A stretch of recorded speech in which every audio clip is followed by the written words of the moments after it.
Hey Watson, do you like Alien Force? Wag your tail if you like Alien Force. You wag your tail? Tough crowd. All right, Danish metal fans. Today I'm going to talk about a little band that existed for a couple of years, put out 2 albums back in the 80s called Alien Force. And I'd say, if you like bands like, if you like 80s Judas Priest and you like maybe Accept, you might get into Alien Force. Or if you're just a big new wave of British heavy metal fan, you would probably dig Alien Force. So they had, like I said, they had 2 albums. I believe their debut, Hell and High Water, came out in I think 85, and their second album, Pleasure and Pain, came out, or Pain and Pleasure, came out in 86. And then they just disappeared. And I did hear that they came out with an album actually in like 2021. But I haven't really checked it out yet. I just found out about it. So I'm interested. So I probably found out about this band through maybe Shadow Kingdom Records. I probably seen it there. Or I might have checked out, I think I bought some stuff from Rockadrome back in the day. I could have got it from there too, but I can't remember. But I actually relatively like this band pretty well. They're not the heaviest band in the world, but they also, I don't know, I just think they're like good, solid 80s heavy metal. So let's talk about Hell and High Water. Honestly, this album is probably their best. It's their first one, and I gotta say, right out of the gate, being the debut, this has got a great production. So, this is definitely not like one of those horrible sounding Mausoleum bands or something, like with just horrible production. I mean, a lot of good bands came out of that Mausoleum stuff, but a lot of the productions were horrible. But not here. Alien Force started out with a great production. I mean, the guitar tone is probably one of the most clearest, probably one of the most best sounding I've ever heard, honestly, for me. Not a whole lot of gain to it, but it's like just a good sound, just got a good sounding pick attack.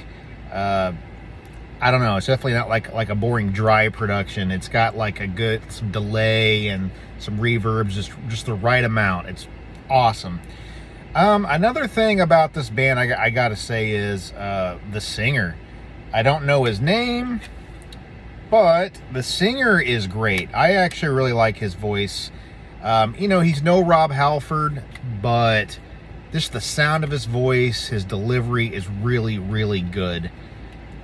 So, yeah, there's 2 things right there. The production, the tones, and the vocals are great. And what about the songwriting? Now, I'll tell you, sometimes I look up reviews just because I'm curious what other people think. It doesn't really sway my opinion. Sometimes I'll look up reviews if I don't like something, just to see if anybody else can kind of like push me into giving it another chance. But this is the other way around. I like this stuff, and I just want to see what other people think. Surprisingly, a lot of people think this is really generic and not that great, but there's some people that think it's pretty good. Probably not saying it's amazing, but they say it's pretty good. Man, I don't understand the people that don't think this is good and think it's generic. I don't see anything generic about this. Did they reinvent the wheel? No. But I have to say, even though it kind of has some Judas Priest in it, it doesn't sound like ripoffs of Judas Priest. I honestly think the tonality of the whole thing is totally different than Judas Priest, in my opinion. And a lot of the songwriting goes directions that Judas Priest songs did not go in the 80s. I mean, there's a lot of almost power metal type stuff happening here that Judas Priest was not doing around this time. So I totally disagree with all of that. And honestly, if you had to compare this to like a Judas Priest album, I mean, I honestly think this might be as good or better than like British Steel. It's definitely better than Point of Entry. It's probably close to on par with like at least Screaming for Vengeance for me. Screaming has a few songs that are a little more metallic to me that this album misses a little bit, but as far as quality goes, like I think they're about on par. So I don't know. I disagree with a lot of people on that. Now, is this one of the best albums I ever heard? I ain't gonna say that, but I will say it's really good. I always highly enjoyed this album.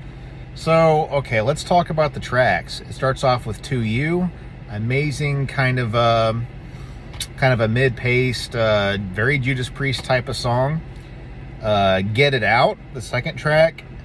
Really good song with a really good chorus, but I will say the verses kind of make me laugh a little bit. They almost sound like a country song.